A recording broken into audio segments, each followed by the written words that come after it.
Resume then, please.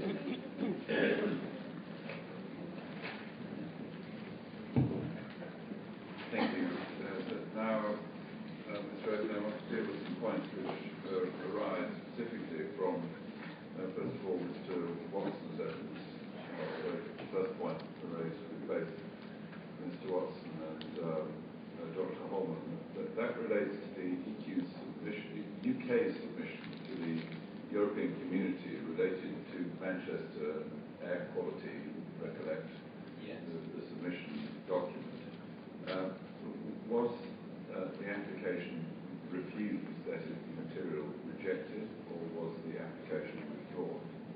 The Manchester was withdrawn. And in terms of the withdrawal, was there any, or is there any indication that you should be drawing to the inspector's attention from DEFRA that withdrawal related to anything to do with data quality and doubts about the data quality that has been submitted? I'm not aware of anything from the clients, no. In terms of the formality of the process and any rigour that might have been applied to it by DEFRA and what was being submitted, the air quality information, was this a formal submission that was being made to the European Commission? It was, yes. And was it related to or unrelated to the possibility of infraction proceedings as far as the UK was concerned with regard to air quality, in particular nitrogen dioxide emissions? It was better if it related to infraction proceedings. It was asking for an extension to effectively avoid those. Yes. In those circumstances, what is your view about, perhaps I should just ask this question first, what would be the expectation, in your view, about material of that kind submitted to the Commission? That it would be critically examined or simply accepted at face value by the Commission? I would assume that the European Commission would critically examine it. In those circumstances, what is your view, please, about the rigour which DEFRA will have applied to the data which was being submitted to the Commission in support of the position that they were taking? Well, I would hope and expect they would be rigorous in what they were submitting, given its importance. And with regard to the methodology which DEFRA was using in relation to the Manchester submission, was that methodology any different to the methodology being used for other zones? No, I believe it was the same methodology.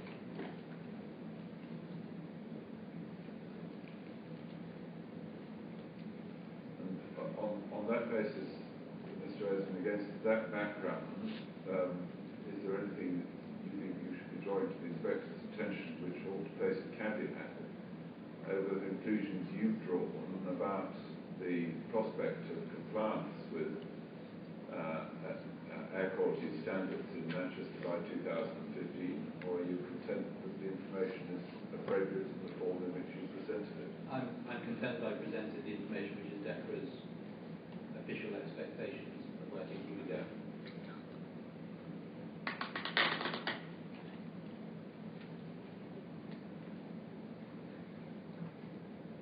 Right.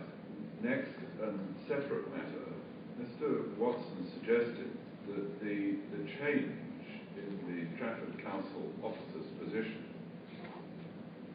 following the September 2011 edition of information, that's called Document 23, was due to the officers accepting the chemistry module. Yes, that's right. He said, in essence, that he was focusing on the decision of February because of never ignoring the final conclusions from September. Because I put to him that he got a whole lot of quotes in his proof of evidence, but all of them related to what had been said before the September information was submitted. Yes? Yes. And his response was, well, I've ignored the September information because that involves, or the September comments, because that involved the officers accepting the chemistry module, and the chemistry module was rejected by the agency, and accordingly I didn't think I should have to deal with it. Is Mr. Watson correct in what he asserted with regard to the officers' positions? No, I don't believe he is. if we were to go to core document 23 initially, Yeah.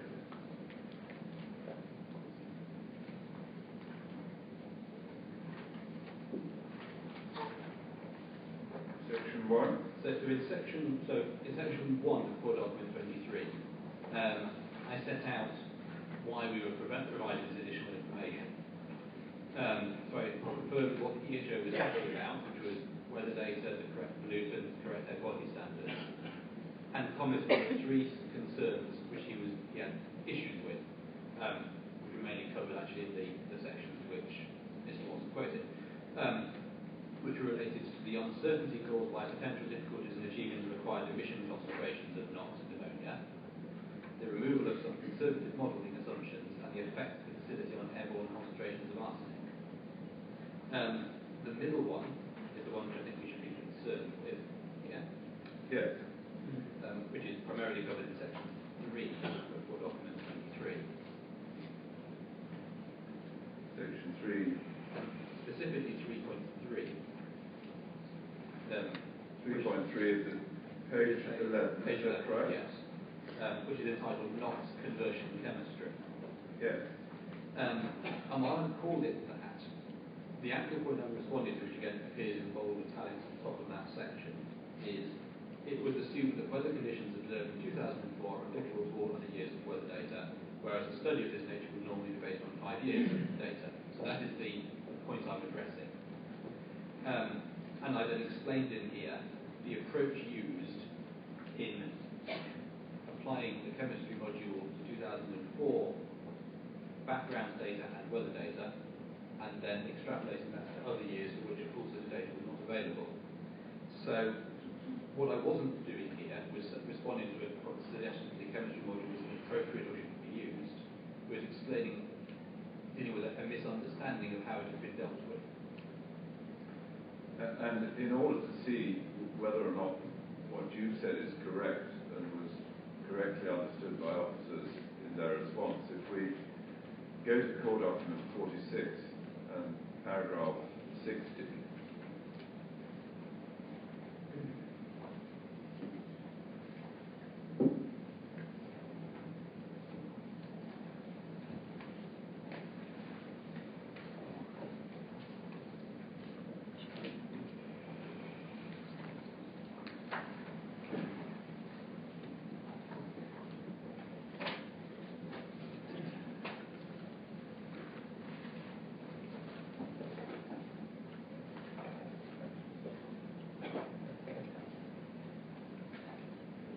deals specifically in paragraph 60 with the September 2011 addendum. It does, yes.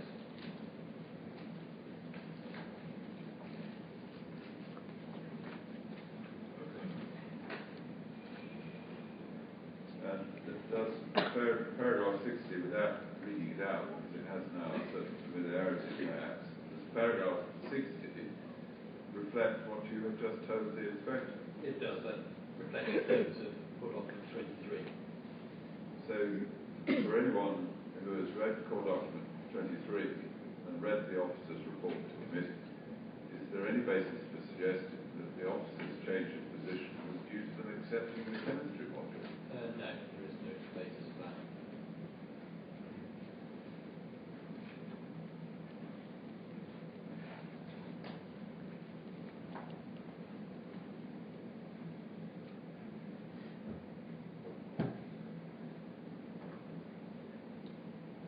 You'll need to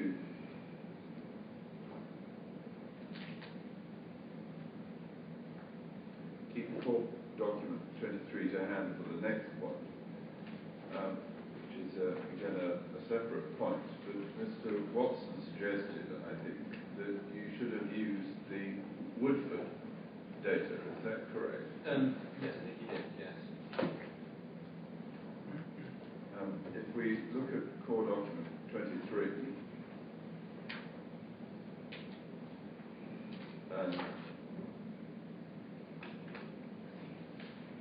appendix C, I think, C 1.3.3, is that right? That's right, on page 28.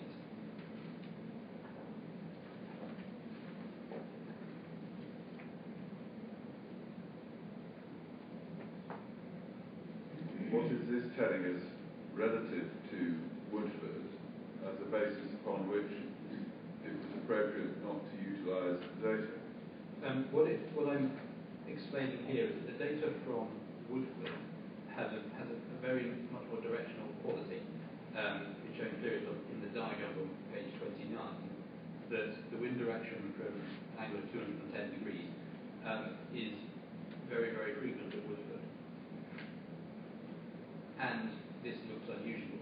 So what I've then done is analyse the data into a wider band, effectively a 30-degree band rather than 10 degree, which shows that at that level the weather data is similar, and it suggests that the very focused wind direction of Woodford seems to be due to something specific at that Woodford site, which is I'm not confident that is going to be representative of here, which is why I've used Manchester Airport's data. And your judgment with regard to the appropriateness of the use of the Manchester Airport data, was that accepted by the Environment Agency or not? It was, yes. It was also accepted by the Environment Health Officer, that's what we just referred to. Accepted by, that is, Stratford Borough Council, yes. And their consultant, Dr. Mark Brookfield. That's right, yes. Yeah.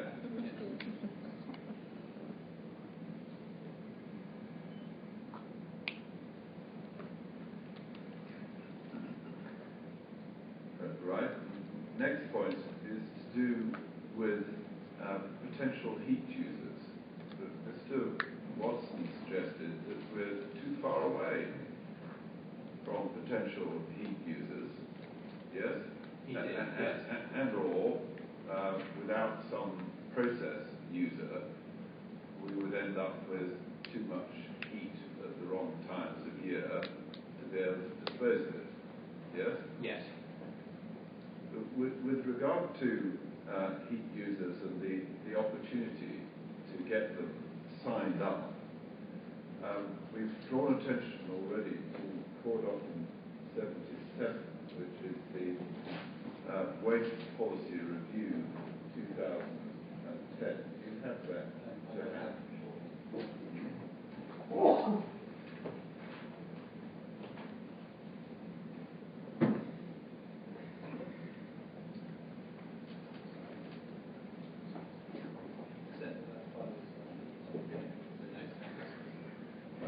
Someone will give it to you. Thank you.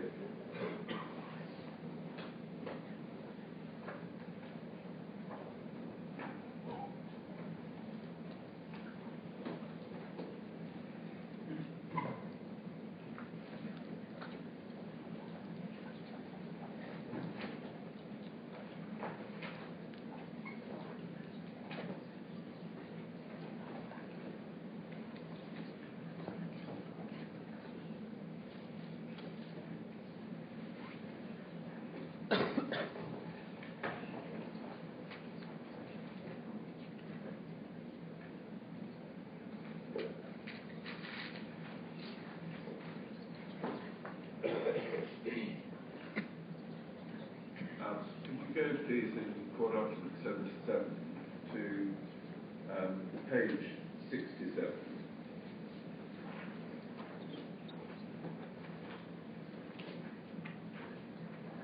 Which is in a part of the document that started at page 62 under a chapter heading Energy Recovery. Right.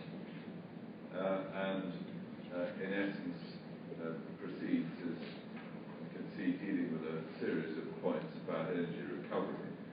But on page 67, paragraph 237, reference is made to experience to date with CHP infrastructure has highlighted the potential difficulty in securing long-term customers for heat ahead of construction of the plant. Yes. As far as you're aware, is that still a position which pertains? It is, yes.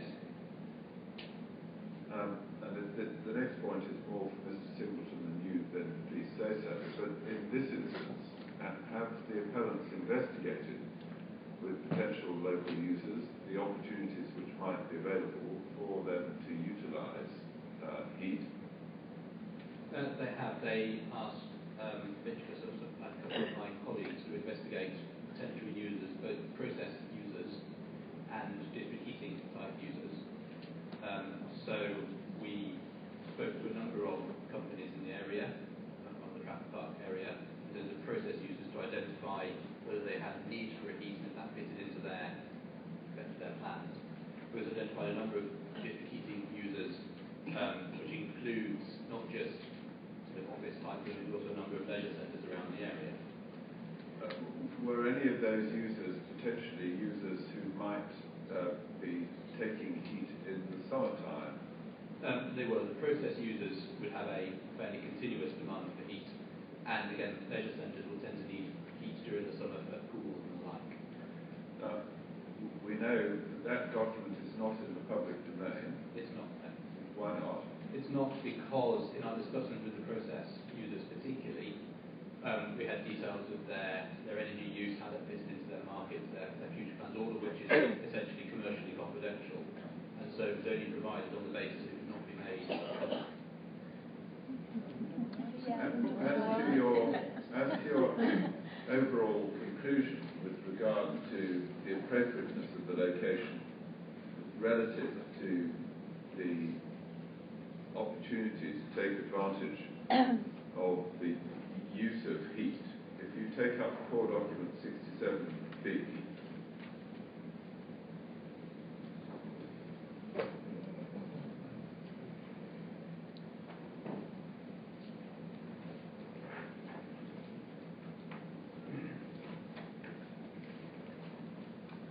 and go to page 135, would you?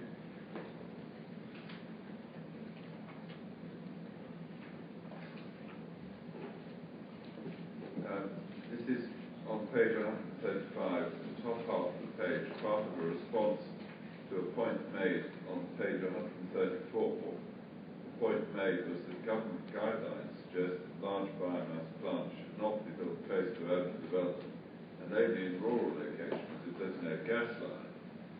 Part of that response, the last paragraph on page 135, was that the applicant's proposal would fall under the definition of larger plants with lower emissions.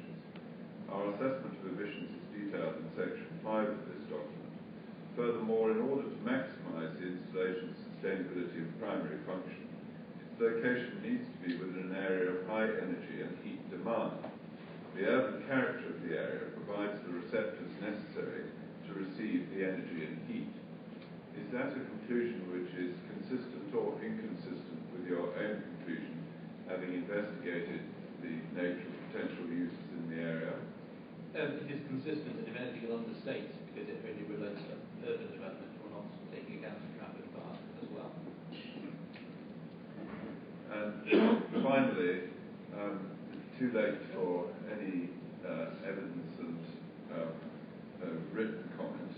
Has any further guidance been produced by the Environment Agency with regard to matters related to use of heat in circumstances of this kind? It has. There is an Environment Agency document from October this year entitled Guidance for Developments Requiring Planning Permission and Environmental Permits. And the purpose of this is for the agency to provide guidance to local planning authorities and indeed to developers about the sort of things they expect to see to enable them to not object to planning applications for these types of plants. There was a specific section on incineration plants and co-incineration plants, which clearly applies in this case, in which one point is stated, and I quote, "We will highlight to the planning authority that if a development is located remotely from potential users of new thermal power plants, this will significantly limit opportunities to achieve high levels of energy efficiency by using combined heat and power beyond levels controlled by an environmental permit. Proposals for plants more than 15 kilometres away from densely populated urban areas or large heat users are unlikely, in our experience, to implement CHP." Based on that recent publication, first of all, we can expect that the agency will comment if a plant is located remote from appropriate opportunities for using heat. In this instance, is there any adverse comment from the agency about the location of this plant? There isn't, no. And in terms of the distances involved, they're referring to proposals for plants more than 15 kilometres away from densely populated urban areas or large users. How convenient or proximate is this proposed plant to potential users? It is extremely close in that certainly much less than 15 kilometres, with relatively easy access into the area where the heat users are.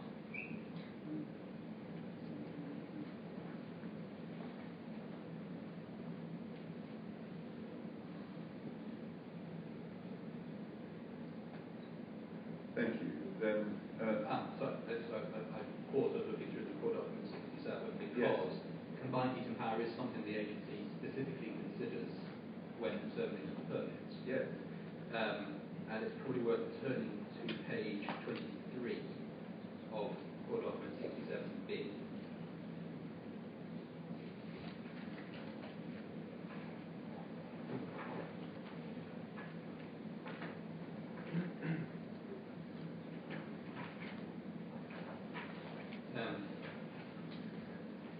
Which is within an overall section going back 2 pages on energy efficiency, and point 3 is related to generation energy within the installation. And it draws attention, I think, in the opening paragraph to Article 6.6 of the Waste Incineration Directive, requiring that heat shall be recovered as far as practicable. That's right, yes. The agency is setting out to see whether or not this proposal is meeting that requirement or with. And on page 23? So on page 23, in the second paragraph, it talks about district heating. So it says, the set guides for which both require that, as well as maximising primary use of heat to generate electricity, waste heat should be recovered as far as practicable. And skipping through it, then says, in their response, the applicant confirmed that the study had been commissioned with a number of potential commercial and industrial receptors being identified. The use of waste heat appears to be practical, and the applicant intends to develop its use. Then said, the location of the installation largely determines the extent to which waste heat can be utilised, and this is a matter for the planning authority. However, the applicant has identified opportunities, and there are no firm commitments at this stage. There is provision within the design of the steam turbine to extract low-grade steam for a district heating scheme, and it talks about this. It says, the applicant has suggested that without planning permission it is not practical to enter into such commitments that will keep the situation under review. So, the agency has specifically considered this question and was comfortable with the current situation. It didn't seem considered the reason to refuse permits as regards to not complying with Article 6.6.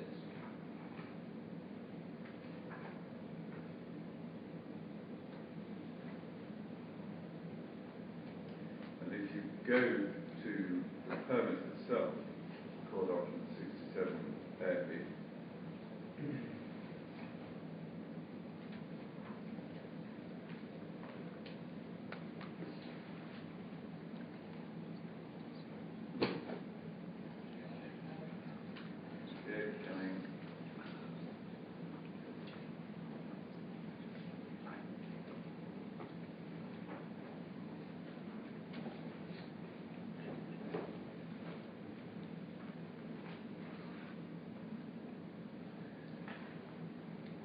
and go, if you would, to page 1.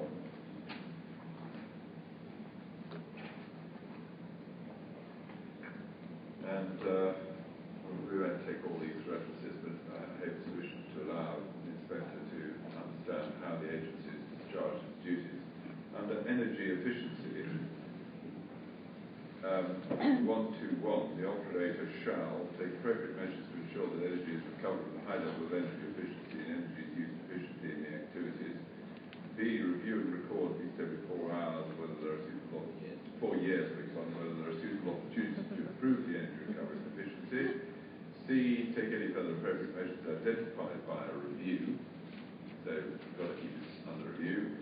122, operators shall provide and maintain steam and or hot water pass outs, such that opportunities for further use of waste heat may be capitalised upon should they become practical.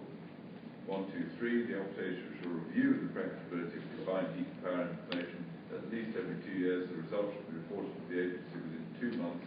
of each review. Yes? Yes. And if you go to page 11,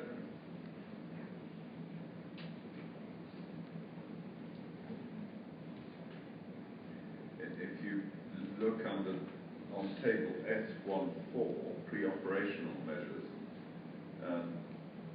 pre-operational condition 2, does that tell us, prior to commencement of commissioning, the operation will send a report to the agency containing a comprehensive review of the options available for utilising the heat generated by the combustion process in order to ensure that it's recovered as far as practicable. The review shall detail any identified proposals for improving the recovery and utilisation of waste heat and shall provide a timetable for their implementation. Yes. So as far as the permit is concerned, the agency having discharged their duty in the way described in the decision document, it is the permit requiring that's a matter that should be kept under review in order to ensure that opportunities are taken. It is. It should be kept under review. It needs to be reviewed before we commission the plant, after the plant is running, and there is a requirement to act on those reviews as well. Yes.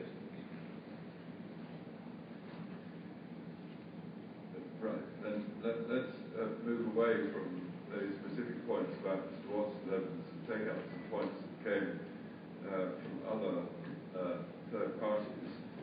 The first is with regard to concerns about visible flume and its effect.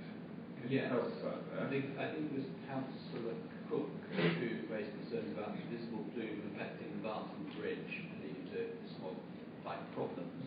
Yes. Which is not a new point. In core document 26.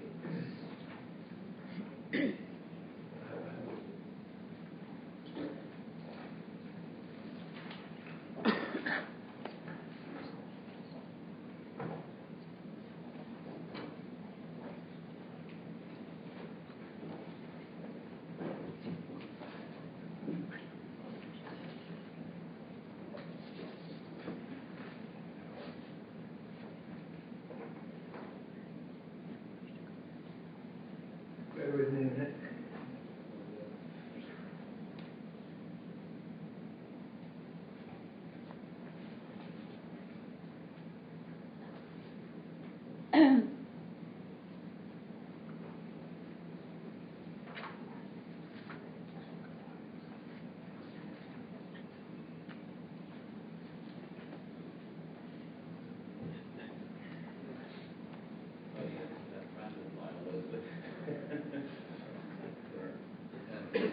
Which is a letter to Robin McGinn of Planning and Building Control Council, sent following the publication of the officer's report and prior to the planning committee meeting. And as I recall, was either read out or discussed at the planning committee.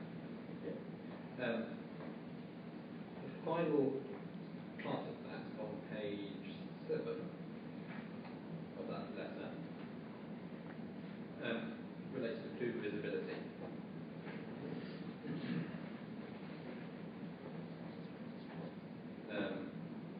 So starting at the bottom page, the bottom two paragraphs says, lastly, in advance of the committee meeting, Peel Energy would like to make both officers and members aware of the extent to which the flume from both stack and cooling towers will be visible with the vicinity of the site, particularly from the M60 carriageway located to the east of the site. Then explain that we've carried out an assessment of the frequency and size of visible flumes, identifying that the longest flume we expect to see will be 107 metres, and given the motorway is 400 metres away, there is not going to be a situation where a visible flume will overflow onto the bridge.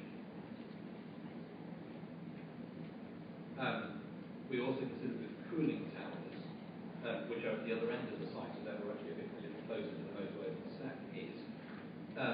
But actually, we will be specifying hybrid cooling towers, and the objective of hybrid cooling towers really is to avoid having visible flume.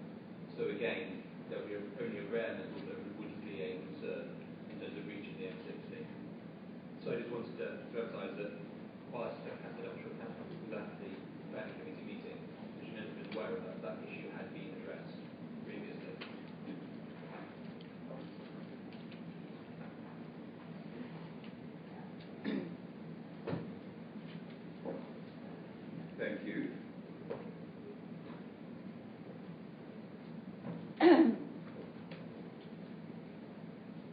The next point is one that was raised by Mr. Bacon, who, you recollect, came from Derby. Yes. And he was raising concerns about the commissioning of the plant and, in essence, the lack of controls with regard to the commissioning process.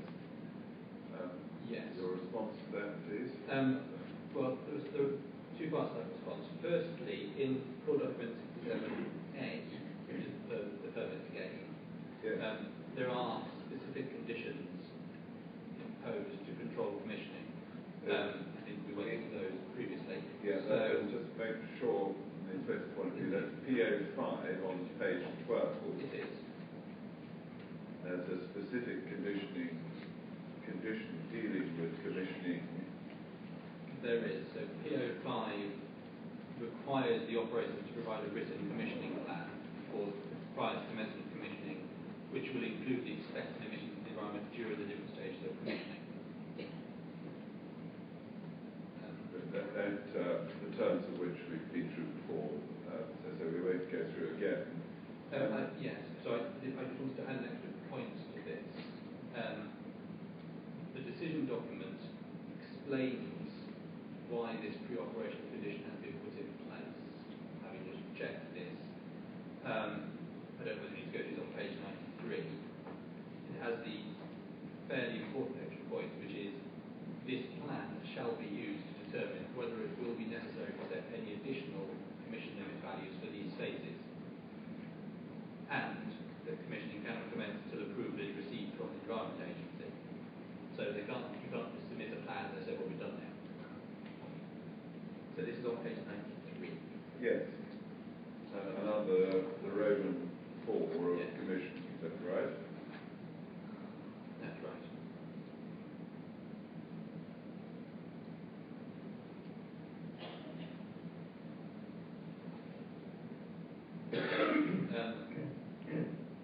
And the second point in the actual permit, which again you mentioned we both go into again, is that improvement condition 3 on page 10 of the permit requires the operator to submit a written report to the agency on the commissioning.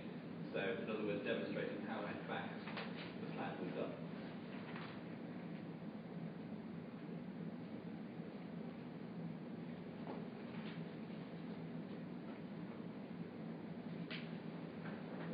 That includes the report containing a review of the performance of the facility against the conditions of the permit and details of procedures developed during commissioning for achieving and demonstrating compliance with permit conditions. That's right, yes.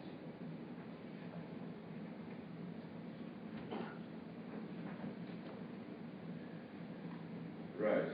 Then we could move, please, to some points raised by Dr. Holden.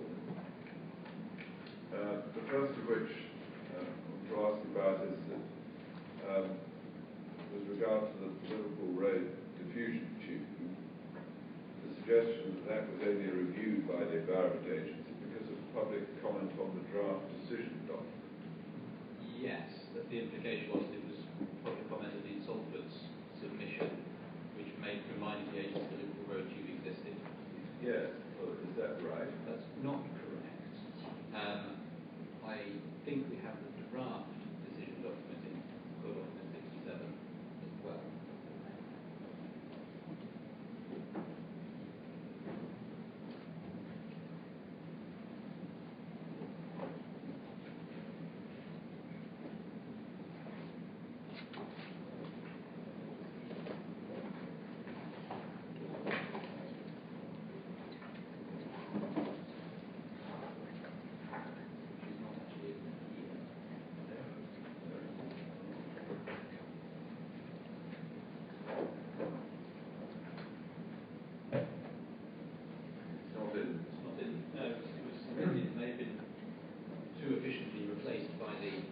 I think actually there's only one version of the code which has it as 67A. Is it 67A? It does, and that is the permit and the decision document.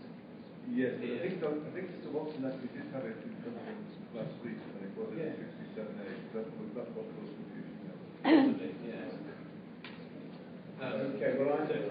67 hours is something. Yes, so we may have to try and find that.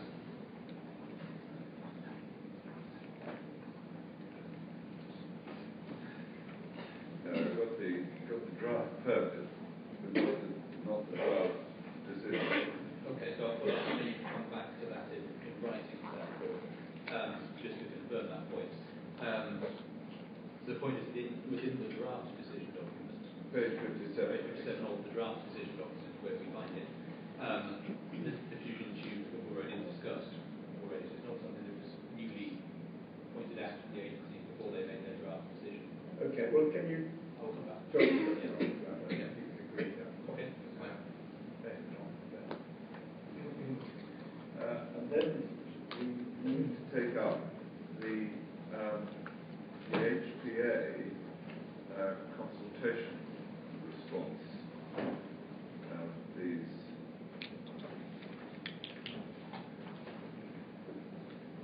which is core document 34.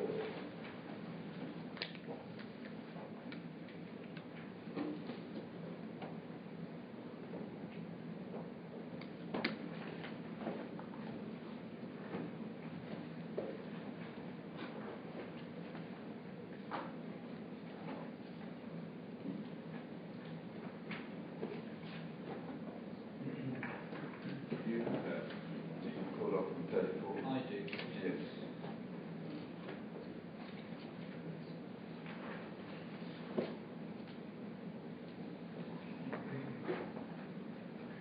Just want to look at some matters arising from this, because there's been some reference to it and suggestion that the agency may opt to some extent have discharged its statutory duties. But the first point I want to ask you about is in the letter dated February 2011,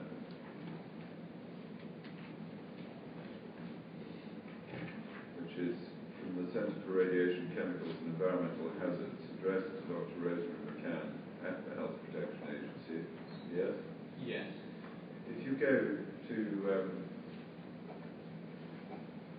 the page which has got section 5 in it, point source emissions to air, Yes. that deals with the stack, model predictions, nitrogen dioxide, and so on, and on to the next page. The last two paragraphs tell us, with the exception of nitrogen dioxide emissions, which are considered separately, we're also reassured to see that the model pollutant emissions, when added to background concentrations, will not exceed relevant AQS objectives. We would expect that any issues of potential fugitive emissions, including any differences to predicted levels during plant startup and shutdown, would be addressed within the environmental permit. However, we note proposed facilities situated close to an air quality management area determined on nitrogen dioxide levels, and despite emissions of nitrogen dioxide levels being extremely low, they will inevitably add to the existing high levels. Fusion tube data indicates background levels are particularly high and above the AQS objective in the northern part of the AQMM. We understand that the responsibility for assessing such impacts rests with the local authority, and so we do not intend to comment further on this specific issue. I just want to ask you, Mr. Aitken, we can see that the next heading in the document is human health risk assessment. Yes? Yes. What's your understanding of what the agency is telling us at the end of section 5? Is that the agency saying with regard to nitrogen dioxide, well, with regard to human health effects and the risk assessment of nitrogen dioxide, we're about to shift that off to the local authority? No, I don't consider that saying that at all. The paragraph before the one you read, so the top of page 5, yes, starts off by saying, calculations presented show that the contributions are considered to be insignificant as we conduct all the pollutants are well below standards and objectives. So the first stage is, they said, contributions of everything are considered to be insignificant. They then said, in addition, we are reassured that for everything apart from nitrogen dioxide emissions, nothing exceeds the air quality objectives. So say that those substances where air quality objectives are set, they are reassured in two ways. They then move on to nitrogen dioxide, and again emphasising that those differences are extremely low. It seems to me that to the point where party maps the local authority is responsibility for managing the air quality management area and the impact on the area. I can't see from those wording or just generally that they would be saying, therefore we are not going to consider this health effect as someone else's problem. Right. And for the agencies to do that, we know that the Secretary of State has told local planning authorities that they shouldn't be concerned with such things as health effects and epidemiological studies, because that is the responsibility of the Health Protection Agency. Have you seen anything which indicates that the Health Protection Agency have not discharged their responsibilities with regard to all the health effects related to this proposal? I haven't, no, and they make a fairly clear conclusion, Section 8 conclusion, a few pages on. Section 8? Yes. Where it says, based on the information provided in the application, this installation does not present any obvious cause for concern in regards to a significant health risk to local receptors or emissions. So they've not put a proviso on there apart from nitrogen dioxide, which is your problem. So it's a fairly clear statement. Yes, and has any objection been raised by the local health authorities? No, it hasn't. Right. Next thing from the Health Protection Agency's letter arises with regard to the 1 in 100,000, whether it's a lifetime risk. This is at the end of the opening paragraph or opening section of the Human Health Risk Assessment. You see that? I do, yes. We assume this refers to an excess lifetime cancer risk. Is the assumption correct? The assumption is correct, and it's stated at paragraph 12.168 of the environmental statement, which I presume is why the local authority didn't feel the need to confirm it.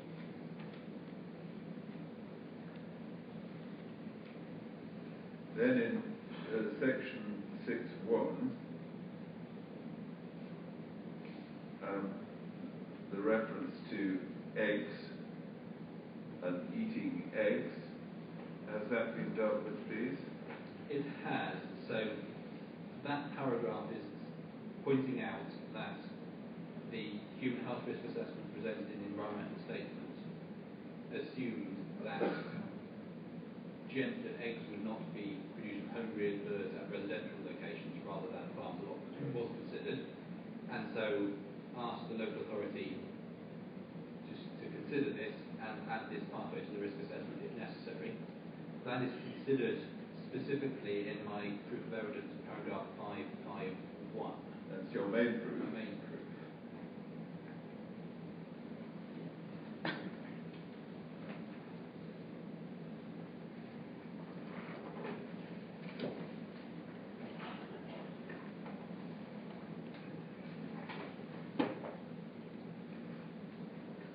Page 46. Page 46, yes.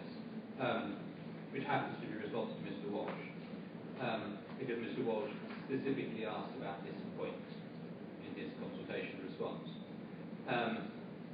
So what I have done is extracted data from the model that was used to have confirmed that less than 0.5% of the largest exposure for allotment holders comes from egg consumption.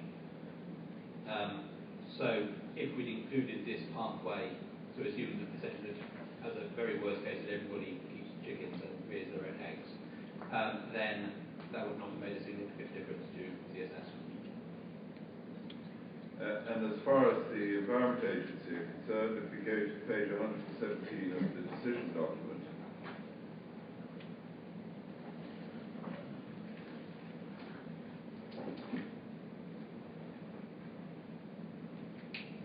for document 67B,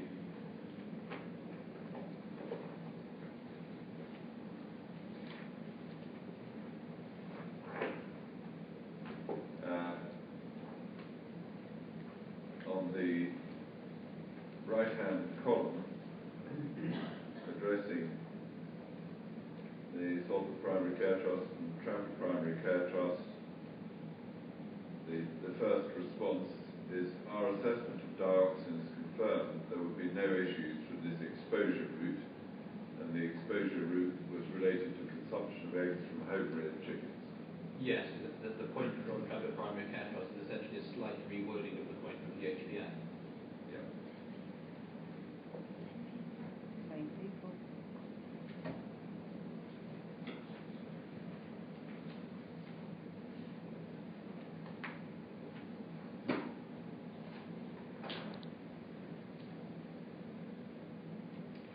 Then back please to the HPA's letter and paragraph above section 6.2. Yes. This is a reference to the dioxin methodology, is that right? It is, yes. It's a reference to the fact that we assessed in the human health risk assessment came out with essentially two measures of impact. One being a cancer risk assessment and one being a hazard quotient. And the HPA is commenting that whereas we had included the dioxins in the cancer risk assessment, which is the US EPA's approach, they consider the UK approach instead to include a hazard quotient fit, and asked whether it made any difference. Although it's clear from their comments just before the end of section 6.1 from the statement paragraph 12.175, which predicts a very small intake compared to the CDI, we assume that this would be the case. They clearly almost got to the answer themselves. They just right. So from our point of view, the reference to paragraphs 12.172 and 12.175 of the ES, yes, it would be sufficient. Yes, so in 12.172 we talk about the hazard quotient, which is 0.0241 of information. If we included dioxins, we've got 0.0243. It makes no real difference. Yeah. With regard to section 7 of the HPA's letter, transport and traffic, this is addressed in the environmental statement, paragraph 1238, I think, is that right? It is, yes. Which confirms that the access route does not pass any residential areas. Correct. A conclusion which has not been challenged by the council as local highway authority. I don't believe so, no. You.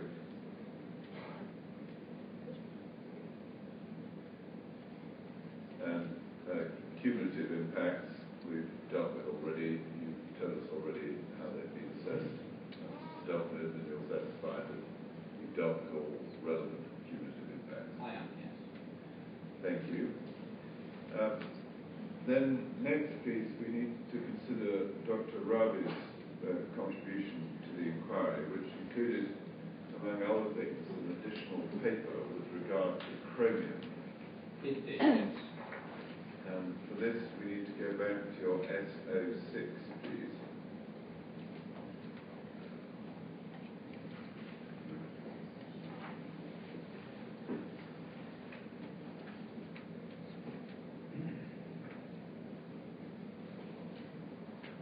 And this is material which you presented in order to respond to Dr. Ravi's paper and the concerns that he's raising. Is that right? That's right, yes. What I'm proposing to do is this, so is not to ask Mr. Oakham to read it all through, because it's quite a technical paper and I don't think it would be particularly useful or edifying to read it all through, but to invite him to draw your attention to the conclusions which deal with the particular points raised by Dr. Ravi, and to leave to others any questions that they might want to ask with regard to the technical aspects of the note. Okay, that's fine. If in due course you have any questions, then I'll make Mr. Oakham available to deal with those, of course, in the usual way. Okay, thank you.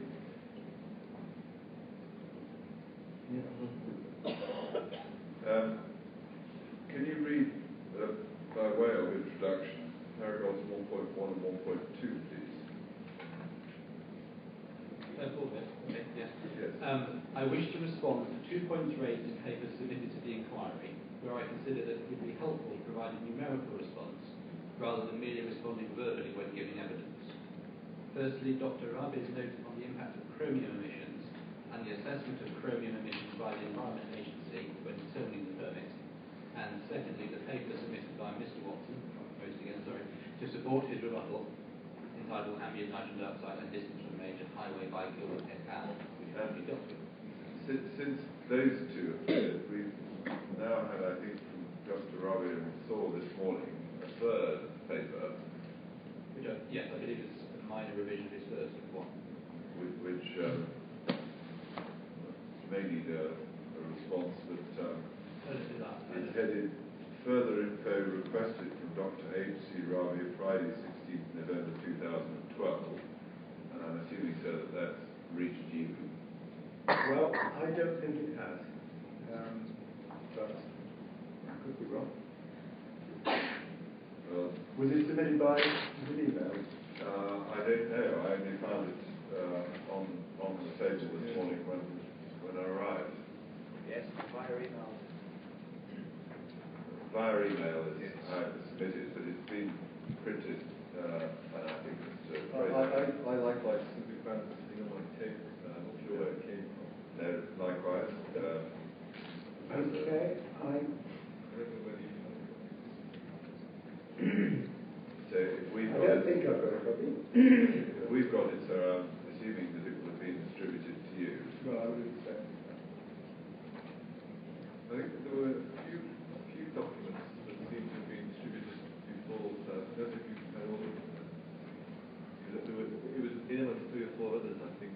Yes, yes, that were on the table this morning as we arrived. Oh, yeah, okay. Yeah. So we'll respond to that with a note in due course. Do you have a copy of this document, sir? I do now, yes, I apologise. I can't assist you with it. It was on the table and I put it to one side.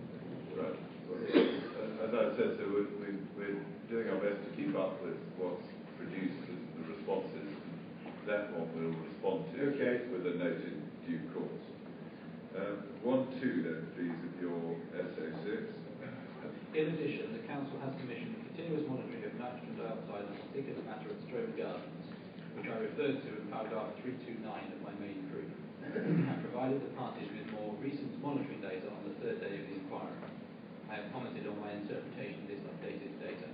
Now, we dealt with that matter, but as to the first matter, Dr. Rabi's chromium paper, if you go to section 2,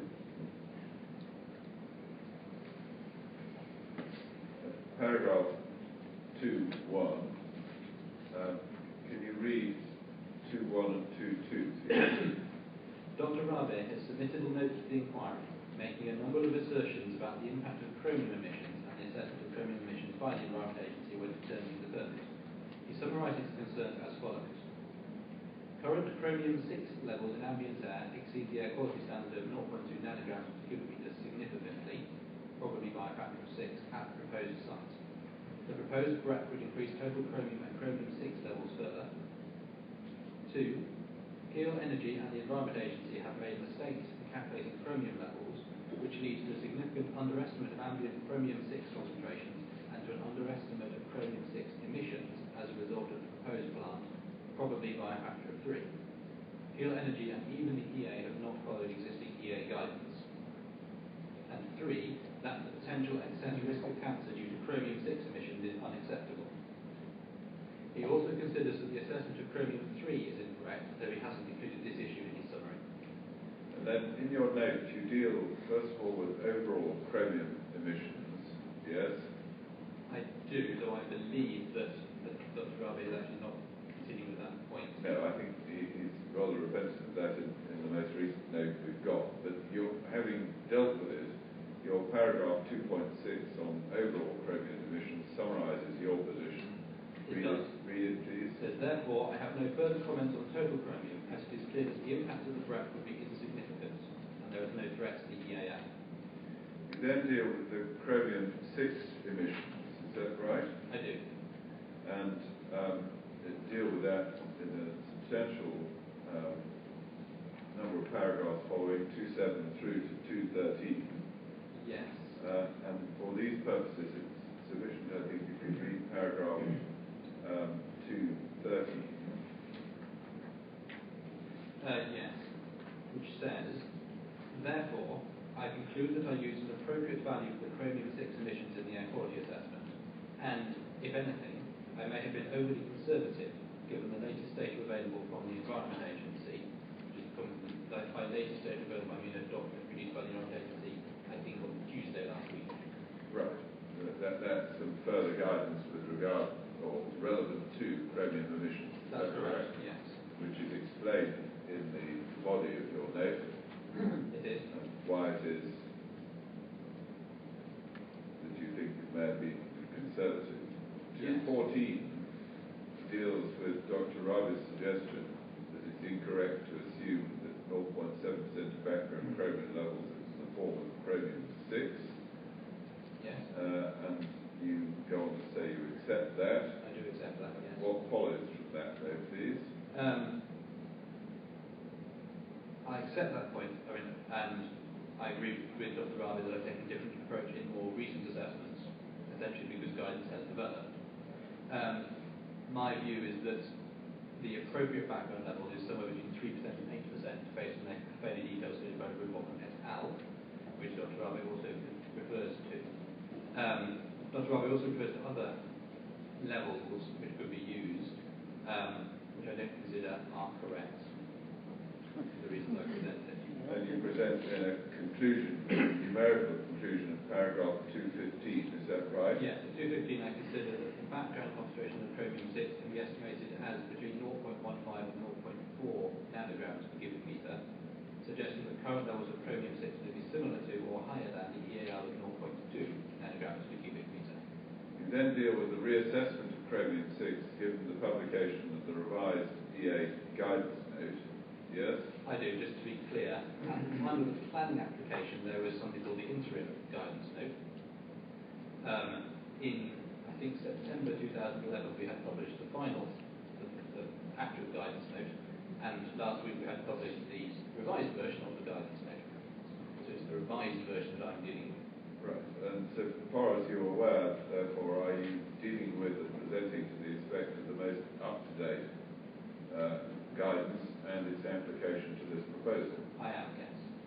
Okay, excuse me, Mr. Kingston, gentleman had his hand up. Yeah, excuse me, Mr. Chairman, on point of order, if I understand correctly what's just happened here, Learned Counsel for Appeal has asked Mr. Oden to skip over the actual technical reasons leading to the conclusions and just ask Mr. Oden to state his conclusions. That means that the technical people present here today in this audience are not able to make a technical judgment on whether or not Mr. Oldham's conclusions are correct because they've not heard the content. Okay. Well, he did say, this is, Dr. Rava submitted some new evidence, and this is a response to evidence raised by Dr. Rava when he spoke on Friday, so it's all fairly new. Mr. Kingston did say that he would recall this open if necessary. If I had any questions, you can give me time to look at it, which I will do. And SA6 is publicly available for everyone to read through at any time they would like. It's not a private document or something which is only being provided to you. It's publicly available. Anyone who'd like a copy can have a copy. It's a part of the inquiry documentation as part of Mr. Oden's. Well, Okay, thank you. if you're satisfied, Mr. Chairman, that it is the correct protocol for verbally to discuss the conclusions without verbally referring to that which substantiates them, then so be it. Okay, From well, my thank point of you. view, I will read it in detail, and if there are any questions arising, then Mr. Kingston's office will be called. Thank you, sir. I will Then we're dealing with reassessment of chromium-6. You've explained that you're dealing with the latest guidance from the agency. And in the paragraphs that follow, I think you go through the step-by-step approach set out in the guidance. Is that correct? I do. Probably worth just explaining what I mean by the step-by-step process. Yes, if that's please. okay. So firstly, this guidance note is not just for Chromium 6, it's for all metal emissions from incineration and co-incineration plants. Step 1 is to make some very conservative assumptions about metal emissions and see whether, even with those very conservative assumptions, we can screen out impact of certain metals. I've not tested all of this, but having done this elsewhere in the previous guidance and then looking at this one, that will tend to screen out most metals at that stage. We then move to a worst case scenario, which takes slightly less conservative assumptions, to see whether at that point those less conservative assumptions are supported by evidence from other plants, to see whether that can be screened out at that stage. And in common with other plants around the country, Chromium 6 cannot be screened out at that stage either. We then move to case-specific scenarios, where we're trying to identify what the levels of chromium are likely to actually be, which are released from this plant, based on measured levels from other plants. And it's that final stage, which leads to the final conclusion,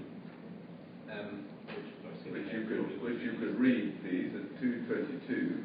Which is, using the mean emission concentration, the process contribution is 0.39% of the environmental assessment level, and the predicted environmental concentration, that is the total concentration, background plus contribution, is between 75% and 200% of the EAL.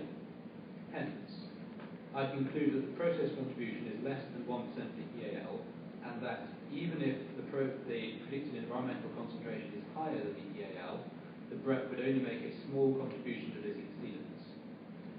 Using the wording of the EA guidance note, I conclude that there is therefore no potential for significant pollution. And then let's have your overall conclusions, please, from 223 to 226. Okay.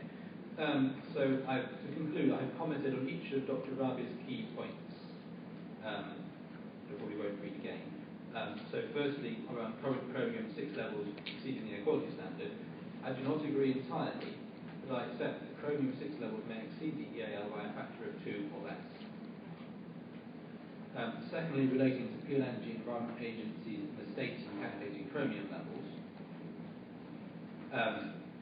I do not agree that I have made errors in calculating chromium levels, although I agree that there is a typographical error in table 12.24, which the EA has then miscorrected.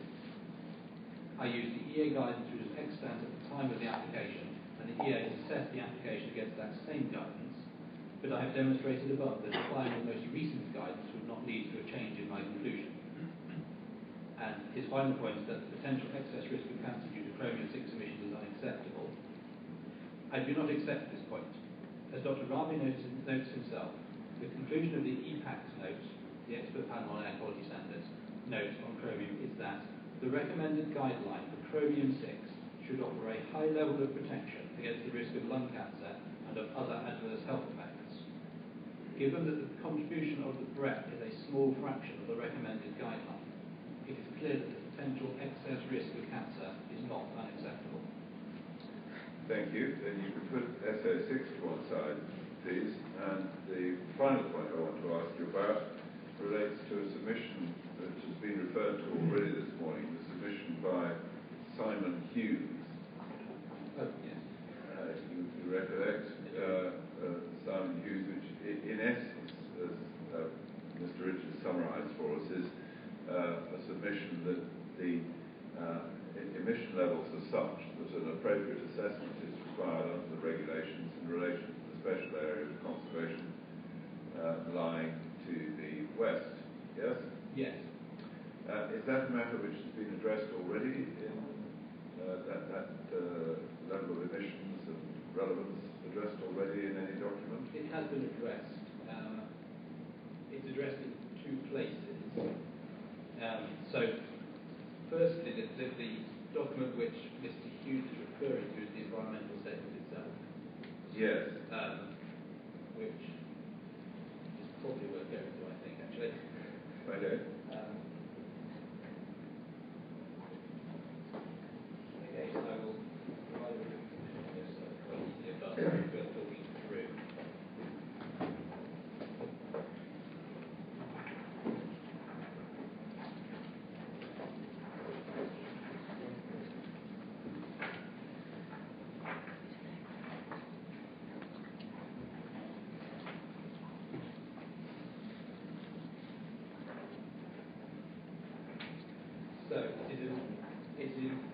on page 3, we have pages, page 314 in my document, it starts around paragraph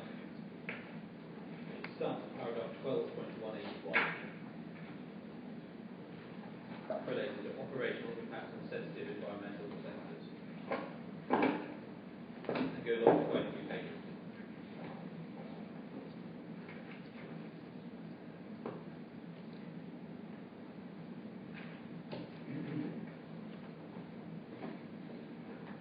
So, what has happened in this section is we identify the sensitive environmental sectors in table 1230, which includes the Manchester Mosses SAC at the top of the list.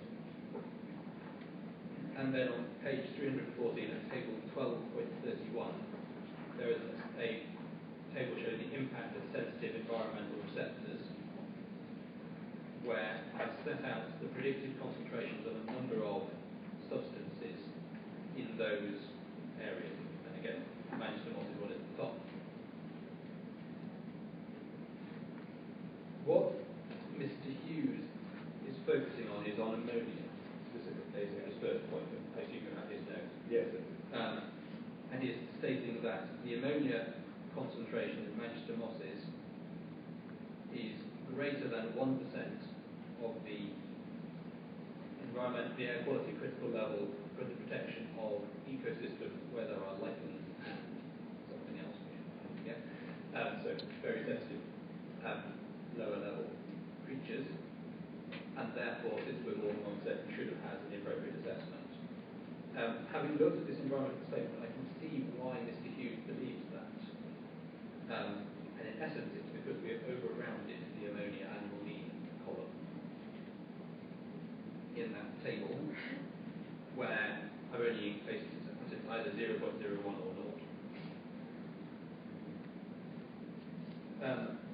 However, 0.01, which is the impact stated at 5 different locations, actually covers a range from this is why I call it a written submission, range from 0.005 up to 0.013 in fact.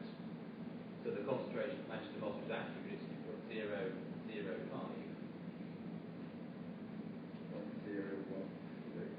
0.013 is the concentration at Worsley Woods, which is the highest concentration.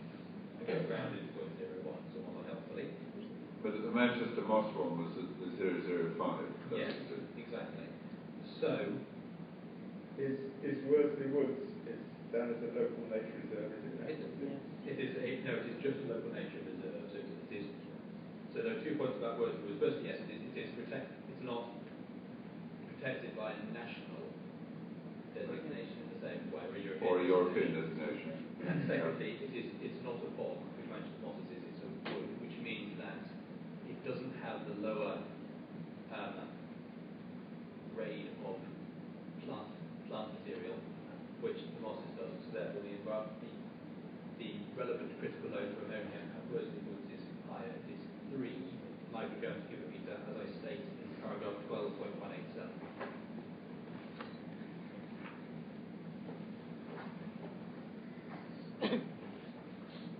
Right, so that was the information in the environmental statement. Can I just ask, does that take into account the selective, the catalytic reduction? It does. And that's after you... Yes, it's related, yes, it assumes 125 nitrogen dioxide emissions and, NOx emissions, and 10 milligrams per litre of ammonia emissions. That assumption of 10 was questioned, I don't think these go with, but it was questioned in the whole discussion around technology. And so the evidence which we provided to support the 125 also supported the figure of 10 for ammonia. Okay. So, the response to Mr. Hughes' first point around ammonia is that when we actually go to the correct figures, which I assess the bits that he can't see, the contribution at Manchester Mosses is less than 1% of the relevant critical load.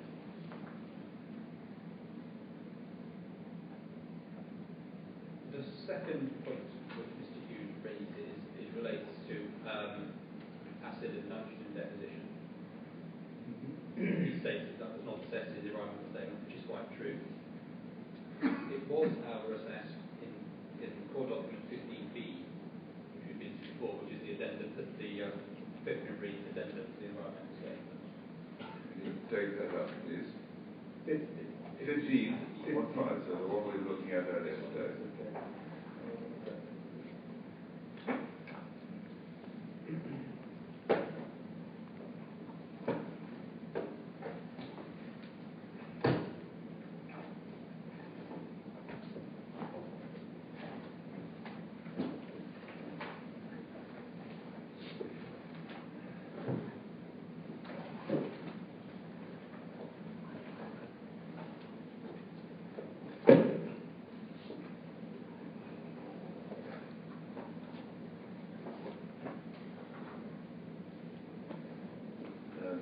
Within that, it's right from page 9, I think. It is page 9, yes.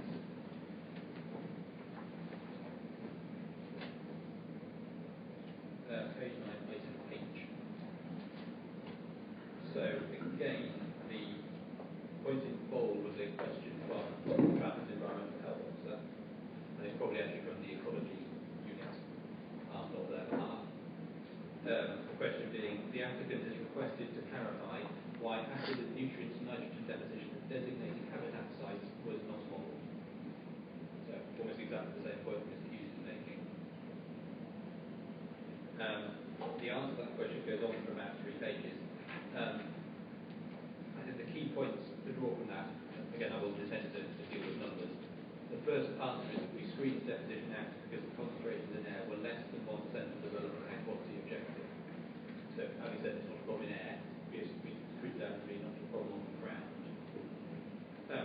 How the simple question has been asked, and I'll verify that by looking at critical, site-specific critical nodes for various types of deposition. And the next, 2.5 pages, works through, and the conclusion we came to on page 11. Again, I apologise for missing out 2 pages of numbers. Is therefore we consider that the threat will have an insignificant impact on deposition levels at the various environmentally sensitive sediments. And that point was then accepted by all relevant authorities. Okay, can you say anything about the relationship, or do you know anything about the relationship between Greater Manchester College Unit and I don't know, sorry. Yeah, that's it. okay. Well, perhaps it's difficult to know.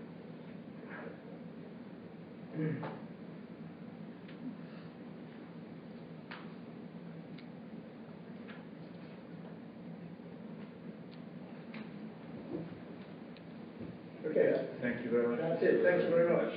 This is the examination sheet. Thank you. 12:35 now. I think rather than commence cross-examination, we'll break for lunch if that's nice for everybody. And can I suggest we come back at 1:30, I think. Thank you.